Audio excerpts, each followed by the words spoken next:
what's going on, Erica? Hey, how are you? I'm all right. I'm all right. I'm all right. Have a little kind of a bad news tonight. Person that we're supposed to be here with us tonight is having a kind of a rough night. Had a little problem at court with her kids, and unfortunately, things happen. Right? That's true. Life happens. Life happens. Life happens. So that being Well, said, we're going that's to unfortunate. continue tonight, and hopefully somebody somewhere, someplace will get something out of this and learn something. Right? Maybe save a life or two. For real. That's what's So, up. for those that's just coming in here and checking out my page, my channel, I'm Joey Bags Recovery. I have a TikTok called Joey Bags Recovery. My whole plan there was to help people out, save people's lives, and reach out to somebody that was still sick and suffering. Erica also has a page on TikTok, and it's I think it's Erica Lynn. I have to look. I think it's Erica Lynn. And guys, it's not the blonde. I'm trying to tell you, it's not the blonde. The It's not blonde. blonde? What? It's nah. You know how people I want to say barely because have blonde in my hair. she barely has blonde. So, It's not it. this is what it is. It's Miss I Am Erica. That's Miss what it I is. am Erica. Enough said. Enough said. So what is that? What's your TikTok about? My TikTok is mostly about dancing, honestly. What dancing? Do you feel like dancing like is like a how you say a beneficial thing for people that's probably going through stress or depression or whatever? It's like a healing for people. Do you do that? Do you do that is that why you do it? For sure. I mean, I feel like there's a lot of, when you come into recovery, you're not confident, right?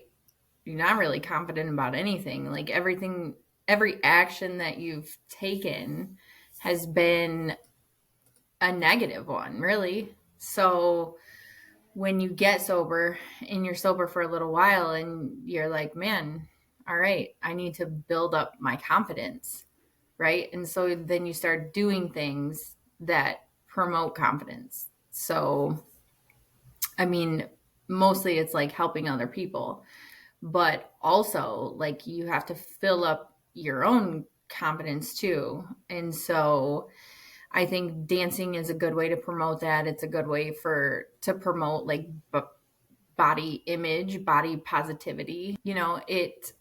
It's a form of exercise. So everything that you do regarding that, you're releasing endorphins and, it makes you feel good. And so as alcoholics or addicts, what do we want to do? We ultimately are just always trying to feel good. And so what are some positive ways that we can do that? Yes, yes, correct. Oh my god. This is Well, yeah, my just first, to piggyback first up. podcast too. It is your first podcast? Yeah. Oh, no Yep. doubt. And it's on Joey Bags of Recovery. Yeah. I feel really privileged. Thank you.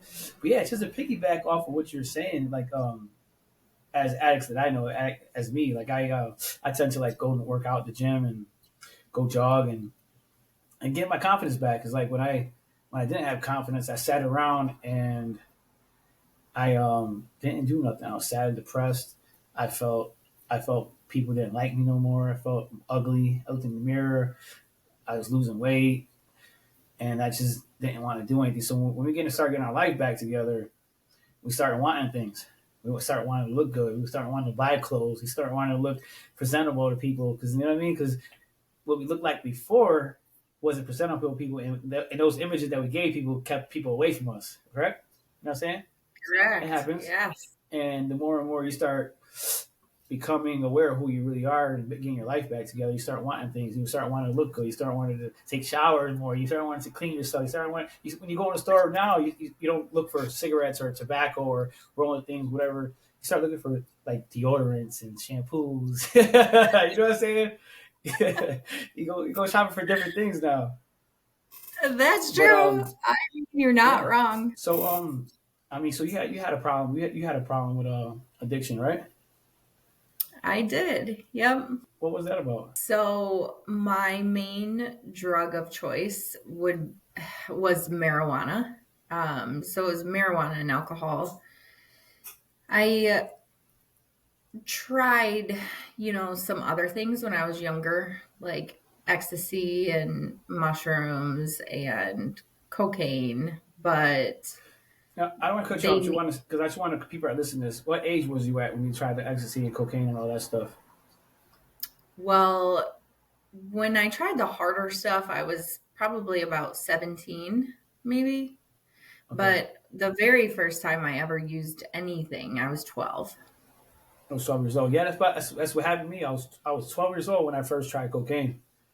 Yes, yes. Yeah, I was 12 years old. It just goes to show you, like, you see all these 12-year-olds out here right now. Like, yo, I was 12 years old too. Like, you know what I mean? Like, they're for starting real. early, man. With you know what I mean? But I'm sorry. Go Yes. ahead. Yeah. I mean, and I think a lot of that has to do with like where you're raised. Are your parents really involved in your life? It doesn't necessarily have to be that. People can have really great parents and somehow still get involved with alcohol and drugs. But for the most part, at least for me and my story, you know, I didn't have parents that were involved in my life, full time, Yeah. like parents really kind of should be. And so I had the influences of my cousins, and my cousins were all older than me. And so, marijuana was just like the start of that. And really, what I wanted to do was feel different. I wanted to feel some way that, you know, let me escape me, really. Why? I mean, why did you want to escape? Why were you so depressed and sad and wanted to escape who you were? What you was trying to escape from? Well, I think that there was a lot of depression, when I was younger. I think a lot of it, maybe it had to do with circumstances. And I can't really say, right? Like, what came first? Was it the depression or was it the alcohol and the drugs? I'm really not sure. Like, but either way, like, I was just sad and lonely and confused, and I didn't have direction. And, you know, I had Oh, you didn't have any a childhood lot of, friends that you can go hang out with? at that time, no. No.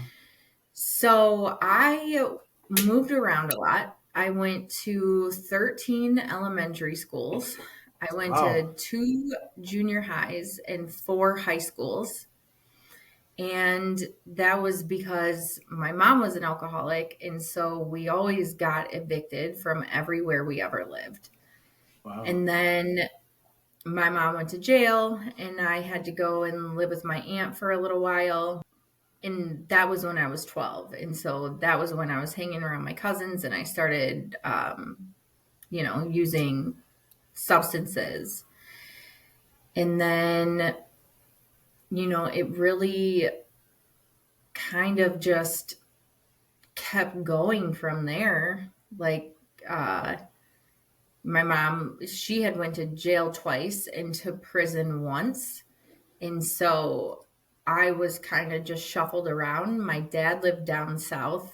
And, he really didn't like step up as a father figure. I mean, I lived with him for a couple years in Tennessee and a couple years in Florida. He like had transferred jobs, so he moved around a little bit.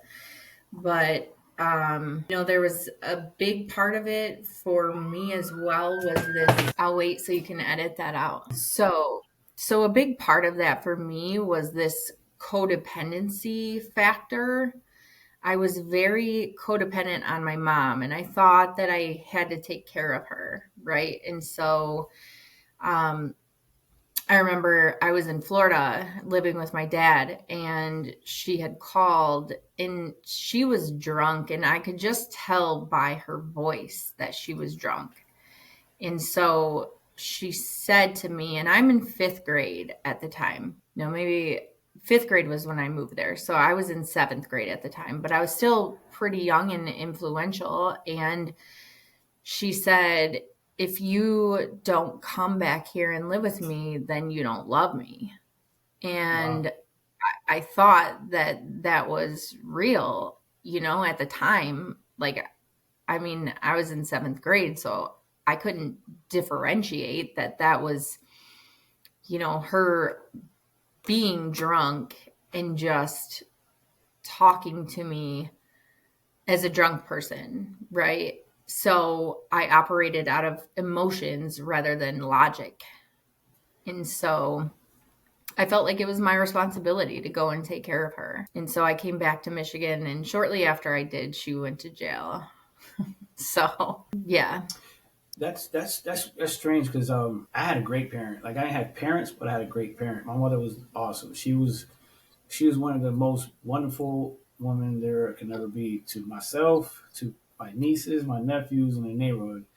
And I still end up turning over to the drugs and alcohol and gang banging and stuff like that. And I had an excellent mother. Like it wasn't my mother. It was the upbringing of how you say it, like the people, the places, the place where I was around. You know what I mean? And at that Yeah. time, I grew up in like in the most ghettoest part of my neighborhood, and I fell into it because it was like either you got down or you lay down type of thing. Like you had a there Mm. were bullies or there were people picking on people. So and when I thought about that at first, and I was like, I'm sitting there and I've seen everybody get beat up, and I'm like, I don't want to Can be you that hear person. that? I don't want to get beat up all the time. So I end up hanging out with the big Yeah. guys, bigger guys, and I end up following them in gangs, started fighting, and then all of a sudden I was 12 years old, and I'm sitting here with a bunch of people, and here comes the first line of coke, and I did it, and I enjoyed it. It was one of the best times I had as a teenager, and I thought that was the thing to do. And then it just started getting more crazier, and my mother's asking me why I'm coming home late because I started getting into stealing cars and stealing car stereos to go get cocaine and weed and all that stuff. And now at 13, I'm getting locked up. You know what I mean? And Wow. the whole time, my mom's like, my son, he ain't do that. He ain't. She's protecting me the whole way. I was like, yeah, I know I did it. I did it. But I'm telling my mom I didn't do it. And she's crying. Oh my God, it's not my son, not my son. And this is like 14. All my Hold on, Joey. all my friends were like, they were like, okay, Do you hear that? Do you hear that? yeah, what is that? Hold on. Is that you? All right, hold on. I can edit this out later. Our house is on fire. The house is on Oh, fire. Oh my God. Our first podcast, and Erica's house is burning down. She must have forgot the cookies in the oven. Must have set the roof on fire. Oh, the roof is on fire. We're not going to edit this. We're going to just keep it going. You know what I mean? Hey, I'm not going to I'm edit sorry. this. I'm going to keep it. That I'm was going to keep my it just like this. meatloaf in the She's oven. burning the meatloaf. She's burning the meatloaf for us. Thank you, Oh man. Erica. Look, Mm-hmm. so like I was saying, like I remember being 14 years old, man, and there was these drug dealers around the corner from me, and I took a liking to them. I was always saying, yo, man, let me clean your rims, let me clean your cars, and that's where it started, man. It started me cleaning their rims, helping them out, cleaning their car, and then it turned into, hey, Joey, why don't you get some car stereos and stuff? And then I'm like, yeah, I'll do that. So then I'm playing football with my friends, and I turned into this kid that these drug dealers really liked. They picked And me they up, and I had to stop playing probably football they with my probably friends. looked cool, right? Yeah, Like at the it was time, really you cool. being a Yeah, little it was kid, really cool. Yeah, I they thought it was the looked biggest thing I'd done. probably just like they probably had so much swag, and you're just like, yeah, let me get down with that, I'm like, I want to be just right? like that. I want to be just like that. Mhm. You know what I mean? Yeah. And I ain't gonna mention no names because I still have friends with some of them, man. They know some of them are in prison right now to this day because they still didn't want to learn their lesson. But that's what got me And into the drug game. you're a good example though, because they can look at you and see you turning your life around, right? And know where they came from and maybe feel like they have a fighting chance. You see, like I'm gonna tell you this, like being an addict and being a gangster and being a drug dealer, it's three different lives, man. Like I live both of them, and it's an addiction. Everything becomes to me. Everything becomes an addiction. Either if it's working out, running, watching football, watching soccer. Everything becomes an addiction because it becomes your everyday life, and it's hard to break out of it. And that's where I was at when I was a kid. it was hard to break out that mentality. I had kids. I got kids, and I was really, really bad father. I'm not gonna lie. I was my life was about the hood. It was about being that dude, being noticed about people that didn't care about me. While my kids was at home. My kids were at home with their mother, waiting for me to come home, and I didn't want to come home because I thought I was gonna miss out on something. I thought Yeah. I wasn't gonna be. I was gonna miss out on a robbery, or I was gonna miss out on a juke. Back in the day, we called them jukes, and I left my kids alone and I wasn't there for them. I was committing crime. And that's the addiction. I wasn't a big time addict. I wasn't an addict at all. I was in the robbery system. I was running selling drugs. That was my addiction at that point. And then like they always used to tell me, right? I used to always see drug dealers. They were like, "Yo, I remember him. I remember him. He was a big time drug dealer back in the day. Now he's a crackhead. Now he's a cokehead." And I was like, and I was one of those guys that was like, "Yo, son, that would never happen to me, bro. I don't know how weak he could be." But you know what? Right. They say if you stick around a barbershop for a long time, you end up getting a haircut. And Yeah. exactly what happened to me, man. I stuck around and stuff, and then when I got depressed and I started getting sad, it wasn't no more. It wasn't no more of taking a line. It was taking all the lines. It was taking all the stuff. And it was, when I wasn't when I ran out of that, I was looking for something else to get me high because I did not want to be high no more. I did not want to be sober. You know what I mean? I had to be high. So yeah, man, I can identify with all types of addictions, and that's why I try to tell people. Like I tell when I say it's Joey Bags of recovery. They're like, "Oh, what are you recovering from? Alcohol or drugs?" I was like, "Yo, well, let me tell you something. Let me start off with depression. Let me start with some anxiety. Let me start off with abandonment. Let me start off with molestation. I was molested when I was a kid. Let me tell you." They're like, "Oh my God, I never really thought about it that way. I always thought it was Yeah. drugs and alcohol." You know what I mean? Yeah. Like you're recovering from yourself, really. You know? Recovering, man. I'm recovering, man. I'm recovering from a whole lot of bullshit that happened, and I can't blame it on nobody. I used to blame it on everybody. You know what I mean? I'm like, "Oh, it's your fault." You know, I'll have like 2 months clean. I'm like, "Oh my God, it's your fault because I argue with you. I mean, you're what? Nobody gonna make me go relapse. What? It wasn't your fault. That's my fault that I wanted to go use. I wanted to go drink. I couldn't handle it. I Yeah. couldn't fucking man the fuck up and say, "Yo, listen, make tomorrow a better day instead of fucking that day up tomorrow." You know what I mean? I couldn't do that. I thought me having to go drink would fix my problems I had today, and only fucking ruined it. You know what I mean? Yeah. But now today, I know that I still deal with this real quick anger for a second, and I get this feeling. But before I couldn't handle it. I went and ran to the quickest bar. I went and ran, but I used it as an excuse. No, I can't have nobody else's feelings fuck my life up anymore. It is what it is. If you don't like me, oh well. You want to argue and scream at me? I love you too, and I'm gonna keep continuing doing what I gotta do. You know what I mean? Because that one little slip up, like just for example, I'm sorry, I'm gonna keep talking, but I'm like on a roll right No, now. you're Like, so listen, so going. right quick, right? Go. Yeah. So right quick, so I was like, I used to go to this bar last year. I had a few months clean. You know what I mean? I had like 5 months clean and sober and stuff, and I kept going to this bar just to cash my ATM, right? And I was like, I can never drink. I can never drink. I don't even never drink. I'm never going to drink. And then one day I was like, you know what? I seen this this beer logo. I'm not gonna say the beer logo. But I was like, dang, that looked pretty good, right? It's hot today. I said, you know what? What's one beer gonna do? What's one beer gonna do? And then I tasted it. It tasted real good. I said, whew. It tasted too good. And I got on the bus and I bounced. The next week I came there again. It turned into 2 beers. And then a couple weeks later, it turned into a few beers and I'm sitting there talking to some people. And I'm not realizing this shit. You know, I'm not realizing that I'm about to fuck my life up. I'm about to fuck my life up. Joey, you're on the road to fucking your life up.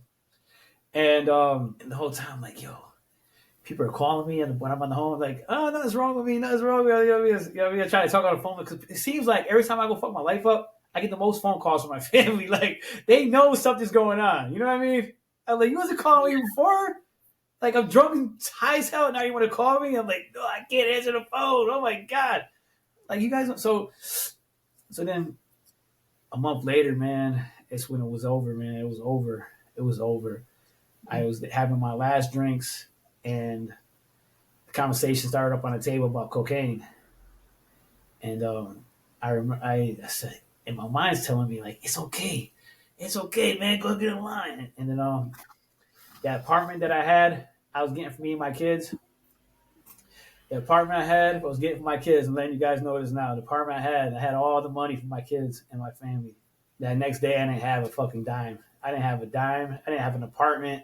I had nothing but shame and guilt, and it was over with. And that I could have probably ended up recovering from that day, but the guilt that I lost my apartment made me want to go use more, made me want to go drink more. I couldn't look my kids in the face no more. You know, my kid's mother was done with me. She was upset. She didn't.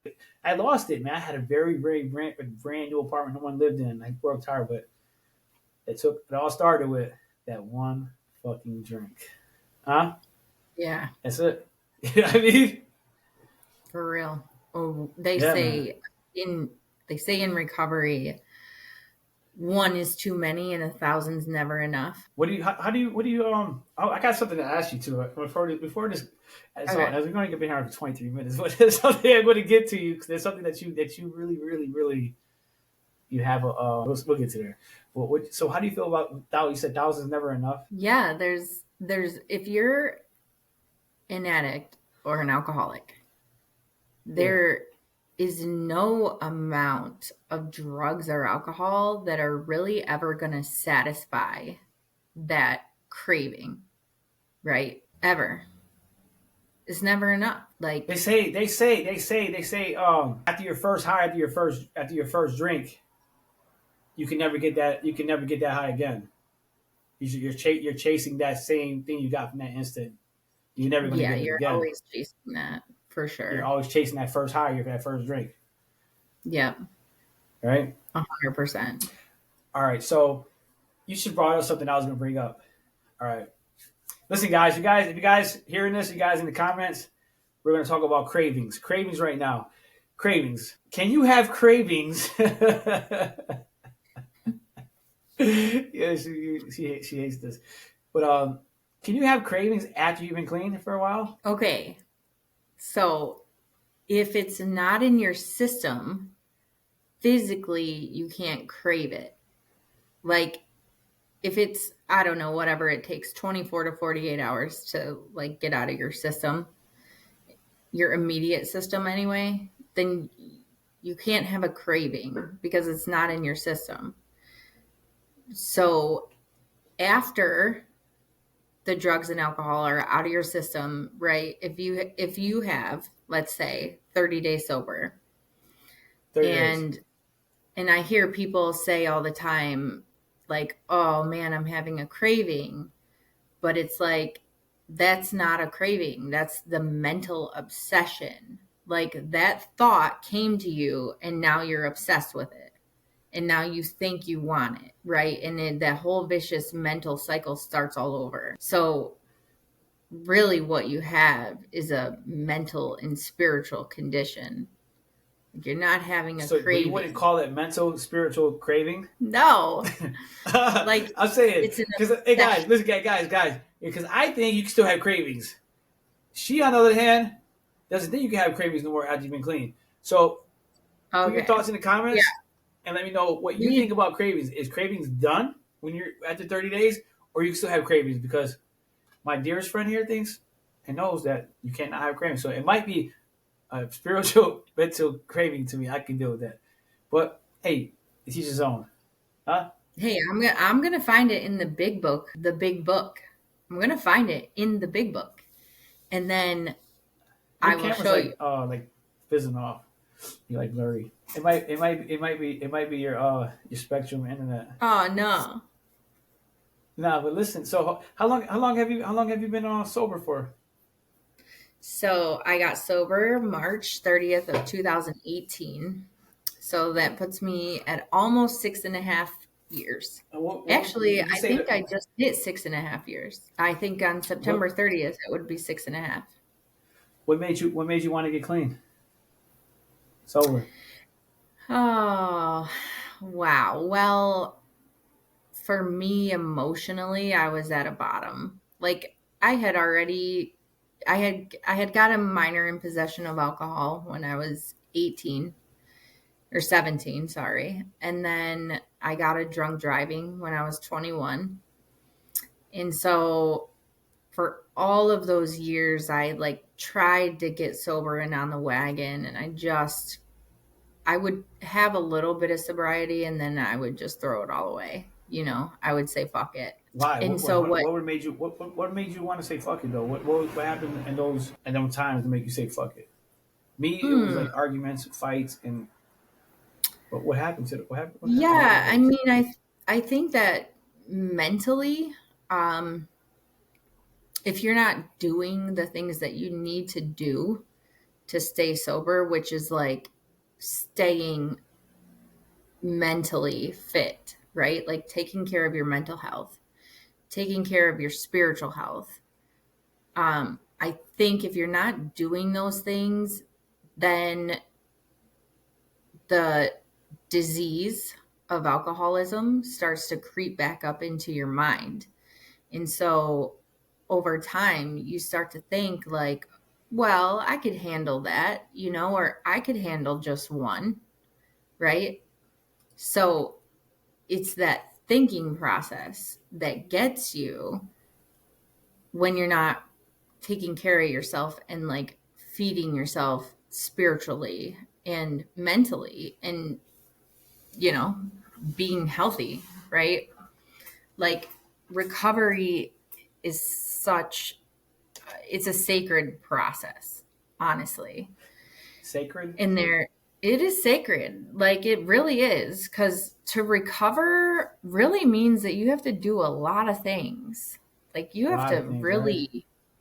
you have to do a lot of stuff. And it's a lot of stuff that like you don't want to do, right? Like you don't like who wants to like seriously face themselves and face all the Right? bullshit, right? Like Yeah. that's the stuff that we've been hiding from and running from for so long.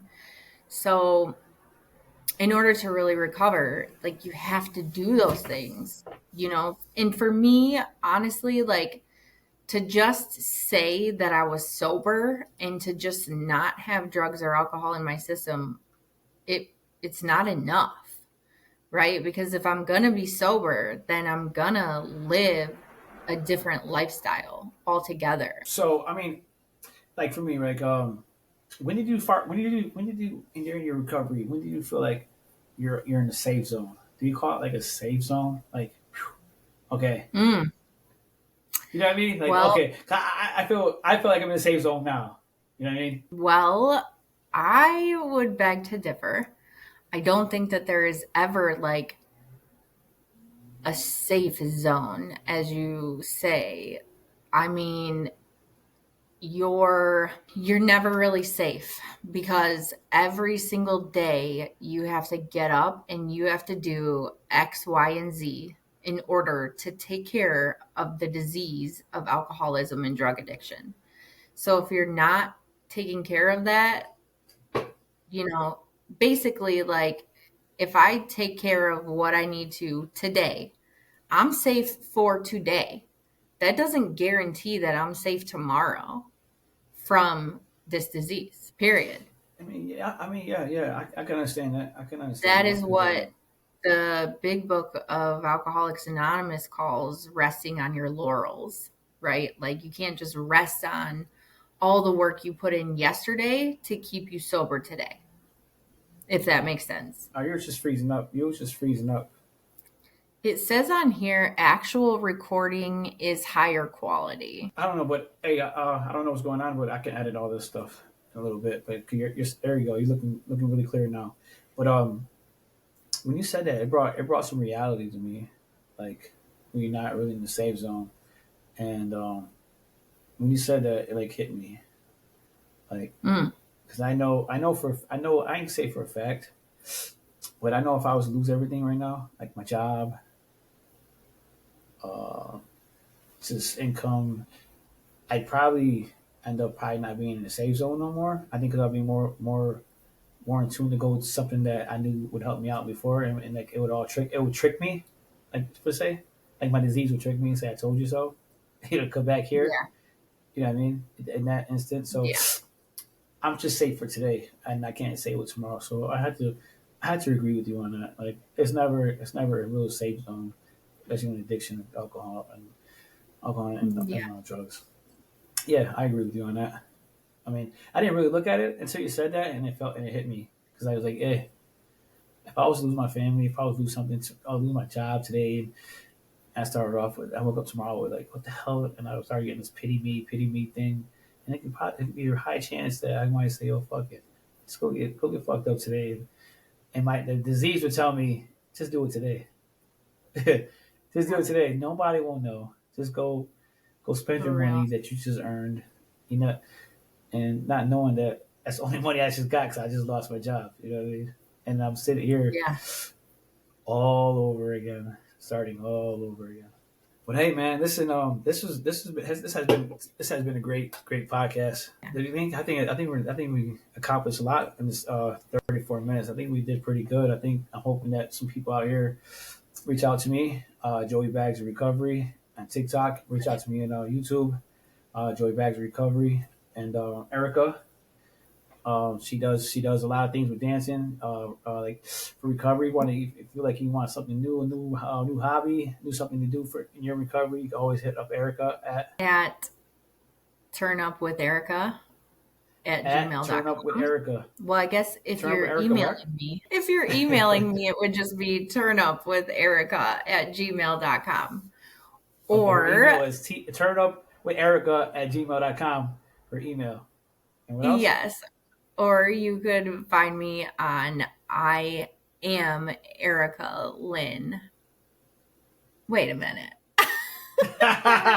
Listen, guys. It's not the little bit of blonde she has in her head. I promise you. And she does a lot during the day. Okay, I do the same thing. I don't have no blonde hair. my TikTok is at Miss MS Miss I am Erica. So All right. All right, guys. Listen, man. This is it with Joey Bags of Recovery on YouTube. Please subscribe if you guys haven't subscribed yet. Please subscribe now.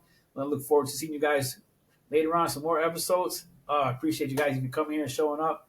Erica, I love you, man. This is one of the coolest I people love in the world. you too. Thank you. She's awesome. Listen, guys. With that being said, God loves you. I love you. Remember to pray. Show's over. See ya.